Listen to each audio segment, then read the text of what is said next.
ফোনের রিচার্জের দাম বাড়ছে দেখছো না? আমার মতো গরিব মানুষের পক্ষে ফোনে টাকা ভরা বিশাল ব্যাপার হয়ে যাবে। যেটা 150 টাকা ছিল 200 পেরিয়ে চলে গেছে। আর নেই, আর নেই। আজকে ফোনের টাকার দাম বাড়ছে কেন? মানুষের কথার দাম কমছে, তাই ফোনে টাকার দাম বেড়ে যাচ্ছে। মানুষ কথা দিয়ে কথা রাখে না, এক্ষুনি একরকম বলে, পরক্ষণে আরেক রকম বলে। সব সময় মনে রাখবে, জগতে যা কিছু করবে, যা কিছু করার চেষ্টা করবে, সবকিছুর মূলে ঈশ্বরকে সাক্ষী রাখবে, আর ঈশ্বরকে সাক্ষী রেখে জগতে পথ চলবে। তুমি রাস্তা দিয়ে একটা মোটরসাইকেল চালিয়ে চলে যাচ্ছ, তোমার সাইকেলের মোটরসাইকেলের টায়ারের নিচে পড়ে একটা পোকা মারা গেল, একটা মাছি মারা গেল, একটা জীবন হত্যা হলো। তুমি না জেনে সেটা কর্মটা করলে, তুমি তো জানতে জানতে মারোনি, কিন্তু তুমি জানতে জানতে যখন একটা পশুর গলা কেটে তাকে হত্যা করো, তুমি সেই হত্যার অপরাধ রাখবে কোথায়? জীবনকে ধন্যবাদ দাও। যারা পশুর মাংস ভক্ষণ করে না তারা সৌভাগ্যবান। কেন জানো? তারা অন্তত অন্যের জীবন বধ করে নিজেকে শক্তিশালী করার চেষ্টায় ব্যস্ত হয়ে উঠে পড়ে নাই। কেন আমাদের জীবনে দুর্দশা? হিন্দুরা কপালে তিলকহীন, কণ্ঠে মালাহীন, মুখে শাস্ত্রহীন, পরিবার সংস্কারবিহীন, তাই সনাতন ধর্মের মানুষের জীবনে এত দুর্দিন। হ্যাঁ, কিছু কিছু বাড়ির ছেলে দাদু ঠাকুমারা আছে, কিছু কিছু ঠাকুমা রয়েছে, এরা জীবনে কোনোদিন গুরুদেবের আশ্রমে যায় নাই, গুরু দীক্ষা নেয় নাই, ভগবানের পুজো করে নাই। আর মানুষ এত বড় নির্লজ্জ হয়ে গেছে, আর শুধু মনে ভাবি আজকে কি বার, বলে বৃহস্পতিবার, আজকে নিরামিষ। আজ ঠাকুর এসছে বাড়িতে, লক্ষ্মী ঠাকুর, ঝাঁটা জুতা ছাতা খাবারের আসন পর্যন্ত ধুয়ে দিয়েছে, নিরামিষ। বৃহস্পতিবার ঠাকুর এলো, শুক্রবারে পোল্ট্রি মুরগি চলে এলো, মানে ওটা ঠাকুর চলে গেছে, ওদিন ঠাকুর নাই। কি বেহায়া লোকজন রে ভাই! কি যে ঠাকুর আসে আবার চলেও যায়, মানে তুমি তাড়িয়ে দিয়েছো তাকে। হ্যাঁ, দোষ কারো নয় গো মা, দোষ কারো নয়, দোষ আমার কপালের। পুরীতে গিয়ে তুমি যদি সমুদ্রের ধারে দাঁড়িয়ে ক্যাকড়া ভাজা কিনেই খাও, তাহলে আমার মনে হয় বাগনান থেকে কিনে এনে খাও, কষ্ট করে পুরী যাওয়ার দরকার নেই। পুরী গিয়ে তুমি যদি আমিষই খাবে, তাহলে পুরী কেন গেছো? ঘরে থাকো। জগন্নাথ মন্দিরের সামনে যে লম্বা লাইন, তার থেকে পুরীর সমুদ্রের ধারে মদের দোকানে বেশি লম্বা লাইন। জগন্নাথ পরে দেখলেও হবে, আগে মদ খেতে হবে। যে পাগল হয় সেও নাকি নিজের ভালো বোঝে বলে আমরা শুনেছি। আমরা এত বড় পাগল, আমরা নিজের ভালোটা পর্যন্ত বুঝি না। একাদশীর দিন মা তার ছেলেকে ডিম ভাজা করে খাওয়াচ্ছে, বাড়ির বয়স্ক দাদু শ্বশুর মশাই, সে গিয়ে বৌমার সামনে দাঁড়িয়ে বলছে, বৌমা একাদশীর দিন ছেলেকে ডিম ভাজা করে খাওয়ালে ওর মা আবার ওর ছেলের মনে জোর বাড়ায়, ও না জেনে খেলে কিছু হবে না, খেয়ে না দেখি। ভগবান যেন ভগ্নিপতি হয়, আর না জেনে খেলে কিছু হবে না। কোথার থেকে তোমরা পেয়েছো এইসব? কোথার থেকে পেলে? যদি অন্তর দিয়ে প্রকৃত ভগবানকে ভালোবাসতে, যদি অন্তর দিয়ে নিজের ধর্মকে প্রকৃত অর্থে সম্মান করতে, তাহলে মা কালীর বিসর্জনের দিন মদ খেয়ে মাকে টলিতে তুলে দিয়ে মায়ের অসুরের মুন্ডুটা নিয়ে গিয়ে ছিঁড়ে নিতে না পুকুরের জলে ডুবিয়ে। সম্মান যদি করতে হয় অন্তর থেকে সম্মান করবে, লোক দেখানো ভালোবাসা দেখিয়ে লাভ নেই। লোক দেখানো ভালোবাসা দেখিয়ে লাভ নেই। কর্ম তোমার ভালো হলে ভাগ্য তোমার দাসী, হৃদয় তোমার ভালো হলে ঘরেই মথুরা কাশী। তুই কোথায় ছুটে যাচ্ছ? চারদিকে ছুটে যাও, তুমি তোমার নিজের অন্তরকে পরিশুদ্ধ করতে পারো নাই। আর অন্তরকে যদি পরিশুদ্ধ করতে না পারো, তোমার জীবনের কোনো কিছুই কোনোদিন পূর্ণতা পাবে না। এই যে মায়েরা বসে আছেন, মায়েদের জীবনে, নারী জাতির জীবনে সব থেকে বড় সৌভাগ্য কোনটা জানেন? নারী জাতির জীবনে দুটো হচ্ছে বড় সৌভাগ্য। প্রথম সৌভাগ্য কি? মিলিয়ে নেবেন আমার কথাটা। যে রমণী, যে মেয়ে, যে স্ত্রী বাবার বাড়ি থেকে স্বামীর বাড়িতে এসেছে নিখুঁত দেহ নিয়ে, এটা তার জীবনের প্রথম সৌভাগ্য। এক কথায় বাবার বাড়ি থেকে স্বামীর ঘরে এসেছে, এই কটা দিন পর্যন্ত যতদিন সে না এসেছিল তার দেহ পরপুরুষ দর্শন করে নাই। এটা তার জীবনের সব থেকে বড় সৌভাগ্য। আরেকটা সৌভাগ্য কি জানে? শীতের সিঁদুর নিয়ে যে রমণী মৃত্যুবরণ করে, এটা তার জীবনের আরেকটা বড় সৌভাগ্য। তুমি তো ভালো মন্দের বিচারই হারিয়ে ফেলেছো। ভালো মন্দের বিচার যদি তুমি করতে না শেখো, তুমি যদি তোমার নিজের ভালো না বোঝো, তাহলে তোমাকে ভালো করে কে বোঝাবে? কোনোদিন অপরের কথায় কান দেবে না, অপরকে দেখে লাফিয়ে উঠবে না। কে কি বললো, কে কি করলো, কে কি শুনলো, এদিকে কান দিও না। তুমি তোমার জীবনের লক্ষ্য বস্তুর পথে চলে যাও। কেন বলো তো? যে লোকটা মদ খেয়ে রাস্তায় মাতাল হয়ে পড়ে থাকে, ওকে কেউ টোন টিটকিরি কাটে না। কিন্তু যে মানুষটা জপের মালা হাতে নিয়ে নাম করতে করতে পথ দিয়ে চলে যায়, ওকে সবাই টোন টিটকিরি করে। কেন জানো? একটা কারণের জন্য, সমাজ জানে ও আমাদের থেকে অনেকটা এগিয়ে গেছে, ওকে উপহাস্য করে নিজেদের জায়গায় নামিয়ে আনতে হবে। কিন্তু হাতি যখন রাস্তা দিয়ে চলে যায়, কুকুরগুলো অনেক ঘেউ ঘেউ করে, হাতি কি ফিরে ছুটে যায় নাকি? আপনার জীবনের লক্ষ্যটা আপনি ঠিক রাখুন। কে কি বললো তার দিকে কান দেওয়ার দরকার নেই। লক্ষ্য যদি ঠিক থাকে, এক না একদিন লক্ষ্য ঠিক পূরণ হবেই হবে। এক না একদিন লক্ষ্য ঠিক পূরণ হবে।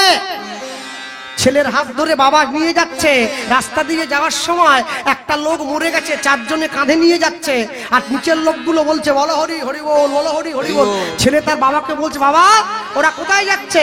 উপরের বাবা বলছে ছেলেকে, শোকা উপরের লোকটা তো মরে গিয়েছে, যে লোকটা মরে গেছে ও তো হরি বল বলতে পারে না, ওর হয়ে নিচের লোকগুলো বলছে।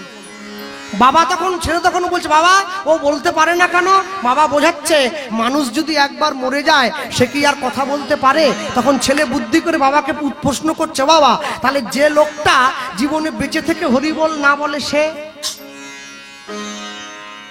যে মরে গেছে ও তো বলতে পারবে না, কিন্তু যে বেঁচে আছে কিন্তু বলছে না, সে? বাবা তখন বলছে, যে বেঁচে থেকে হরিনাম না করে সে মরারই সমান।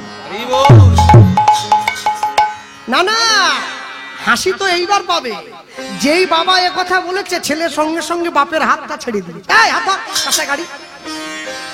সঙ্গে সঙ্গে ছেলে বলছে, আমি বেঁচে থাকতে থাকতে কোনো মরার হাত ধরে হাঁটতে পারবো না।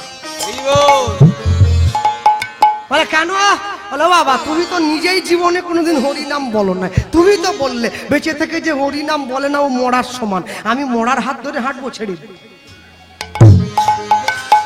এখনো সময় আছে, এখনো সময় আছে। 10-5 মিলি নিজ দুয়ারে বসিয়া কীর্তন করিবে সবে হাতে তালি দিয়া। হ্যাঁ, ওই সর্বনেশে সিরিয়ালগুলো বাদ দাও, ওই স্টার জলসা, জি বাংলা বাদ দাও, ওই সমস্ত বাদ দাও, ওসব ঘর ভাঙার গল্প সব বাদ দাও সব। হ্যাঁ, অনুরাগের ছোঁয়া নাও, শয়তানের ছোঁয়া সব বাদ দাও সব। হ্যাঁ, হরগৌরী হোটেল ফোটেল সব বাদ দাও, সব ছাড়ো সব। ওসব বাদ দিয়ে প্রত্যেকদিন 10 মিনিট করে বাড়ির দরজায় বসে হাতে তালি দিয়ে হরিনাম করবে। বাড়িতে হরিনাম করলে সংসারের অমঙ্গল দূরে যায়, সংসারের শান্তি ফিরে আসে। আস্তে হাত, যে সমস্ত মায়েরা বসে আছেন মিথ্যে কথা বলবেন না, অন্তঃস্থলে হাত দিয়ে বলুন তো কজন মা আছে প্রত্যেক বৃহস্পতিবার মাথায় কাপড় দিয়ে লাল পেড়ে সাদা শাড়ি পরে আলতা সিঁদুর পরে লক্ষ্মীর পাঁচালি পাঠ করে? আছে?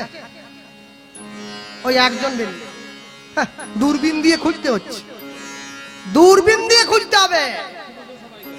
কিন্তু সকালবেলা বাসি বাসন ঘাটে নিয়ে গিয়ে পাড়ার বউরা যখন এসে পড়ে 2 ঘন্টা গল্প। কি গল্প? এর ঘরে কি খেলো, তার ঘরে কি পড়লো, তার ঘরে। যত পরনিন্দা পরচর্চা করবে নিজের জীবন ধ্বংস হয়ে যাবে। কম্বলের লোম বাঁচতে গেলে কম্বল বাদ হয়ে যাবে। দোষ অন্যের দেখবে না, দোষ দেখবে নিজের। তুমি যদি নিজের দোষ নিজে বিচারক হয়ে শুদ্ধ করতে পারো, তুমি জগতে প্রকৃত মানুষ রূপে নিজেকে পরিচয় দিতে পারবে। বিদ্যাসাগরের বাড়ি যেখানে, আমার বাড়ি থেকে 20 কিলোমিটার দূর, বীরসিংহ গ্রাম। বিদ্যাসাগরের বাড়ি যেখানে, আগের দিকে একটা তোরণ তৈরি করা আছে, ওখানে লেখা আছে সদা সত্য কথা বলিবে। ওর উপরে এটা বিদ্যাসাগরের বাণী। এখন আশ্চর্য হলো, যে লোকটাকে দিয়ে লেখাচ্ছে পাড়ার লোক দাঁড়িয়ে হাসছে। ও ভালো হাতের লেখাটা ও লিখছে, পাড়ার লোক হাসছে। বলে তোমরা হাসছো কেন? বলে যাকে দিয়ে লেখাচ্ছিস ও তো একটাও বলেনি, ও ওর জীবনটাই তো মিথ্যে। ও লেখছে সদা সত্য কথা বলবে, লেখলে হবে না, অন্তর থেকে ভালোবেসে দেখো, অন্তর থেকে পরিচয় দিয়ে দেখো। ভক্তমণ্ডলী ভক্তিমতী মায়েরা নিয়ে গেল, আর নিয়ে গিয়ে হাতটা বাড়িয়ে দিয়েছে। মহাপ্রভু বাসুদেব দত্তকে শেষবারের মতো আটকাবার চেষ্টা করছে। কি? আমি তোকে পাপ দিতে পারি, তবে আমার একটা শর্ত আছে। কি শর্ত জানিস? তোকে একটা বিয়ে করতে হবে। আর যেই বলেছে বিয়ে করতে হবে, হরিনাম কৃষ্ণ নাম বড়ই মধুর, আর যে জনা কৃষ্ণ ভজে সে বড় বোকা, সে বড় চতুর। সঙ্গে সঙ্গে ভক্ত বলে উঠছে, বিয়ে আমি করতে পারি, মেয়েটা তোমায় দেখে দিতে হবে। মহাপ্রভু বলে, হ্যাঁ রে, আমার জন্য মেয়ে তো আমার মা দেখেছে। তাহলে বিয়ে হলো না। বেশ, প্রত্যেকদিন শ্রীবাসঙ্গনে কীর্তন হয়ে যাওয়ার পরে একটি মেয়ে আসতো শ্রীবাসঙ্গনটা পরিষ্কার করার জন্য, যে মেয়েটার নাম ছিল পদ্মাবতী। শুভদিন শুভক্ষণে মহাপ্রভু দুইজনের 4 হাত এক করে দিলেন। যখন 2 পা ছিল, মানুষ ছিল, 4 পা হলে কি হবে বাকিটা বলবো নি। আর 4 হাত এক করে দিয়েছে। এবার যখন 4 হাত এক করে দিয়েছে, ফুলশয্যার ঘরে বসে বাসুদেব দত্ত পদ্মাবতীকে বলছে, জানো পদ্মা, আমি প্রত্যেকদিন শিবাসঙ্গনে গিয়ে গৌরের সঙ্গে হরিনাম করে আসবো, তুমি কিন্তু আমায় বাধা দিও না। হ্যাঁ বেশ, আমি তোমায় যেতে দিতে পারি, কিন্তু তুমি যা বলবে ওখানে আমাকে শোনাবে। কেন জানো? নববিধা ভক্তি প্রথমেই আছে শ্রবণম, তারপরে আছে কীর্তনম। দুইয়ে মিলে কীর্তন করব, তার চরণে ঠাঁই পাবো। বাসুদেব দত্ত চলে যায় আর ফিরে আসে। আজকে ফিরে এসেছে, স্ত্রী পদ্মাবতী বাসুদেব দত্তের চরণ সেবা করছে, আর স্বামী বলছে, জানো তো পদ্মা, আমার গৌরকে আমি দেখে এলাম। আমার গৌর শুধু গৌর নয়, আমার গৌর এক দেহে রাম, এক দেহে কৃষ্ণ, এক দেহে গৌর। আহা হা, আমার মনটা বড় ভালো হয়েছে। একটু বলো না। যেই কাছে বসিয়েছে, পদ্মাবতীকে বলছে, মন দিয়ে শুনবে, কৃষ্ণ কেশব, কৃষ্ণ কেশব মধুমাখা এই নাম, হরি নাম সুধা মাখা এই নাম।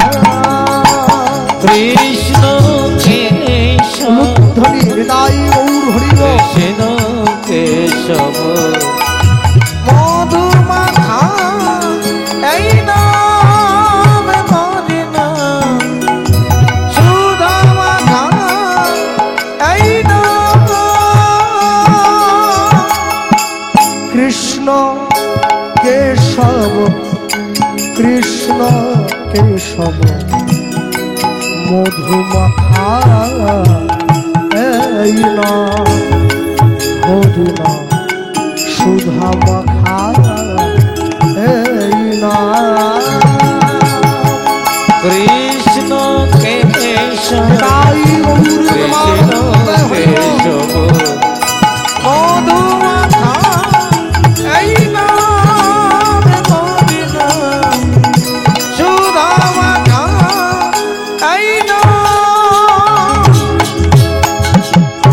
নাম জপরে জপরে জপরে রসনা, নাম জপরে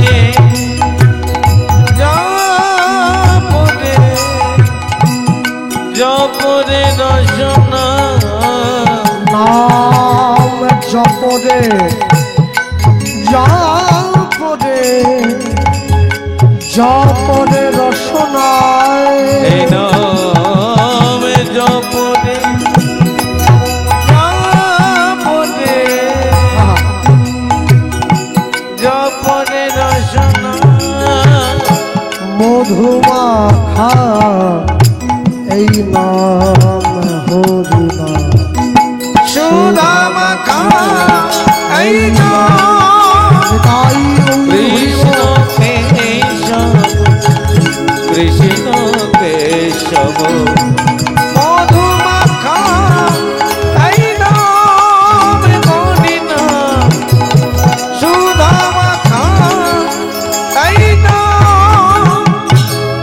এ নাম জপ। একটা গানের অনুরোধ নিয়ে এসেছেন, উনি আমায় বললেন গানটা শুনতে চাই, গাইব। ওই কটা রাত কাটিয়েছ জেগে, ওই গানটা ইউটিউবে শুনেছেন, সেই গানটা আরেকবার শুনতে চাইছি। এ নাম জপ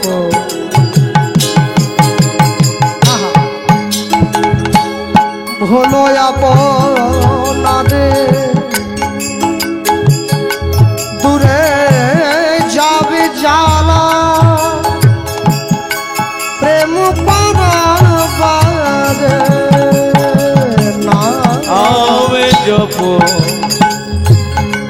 বলো আপনারে নাম জপ ভাই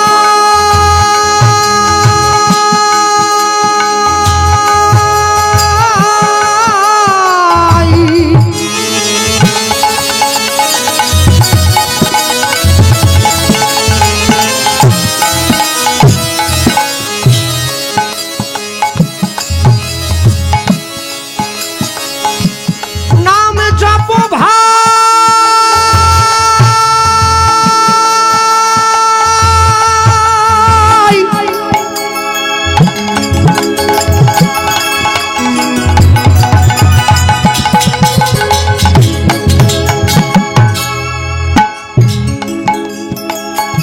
নাম জপ ভাই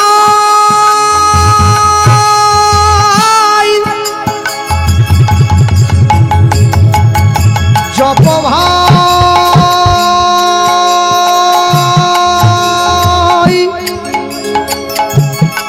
জপ ভাই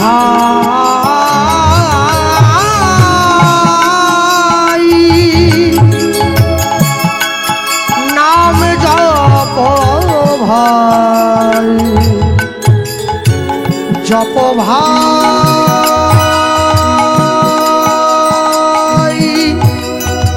হরি নাম এই নাম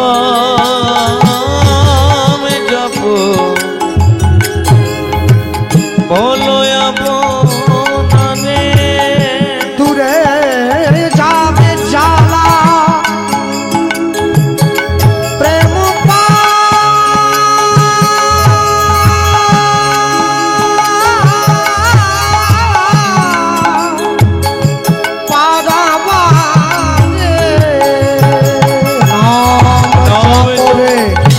জপরে জপরে রসনা জপরে জপরে জপরে রচনা নাম জপরে জপরে জপরে রসনা জপরে জপরে জপরে রচনা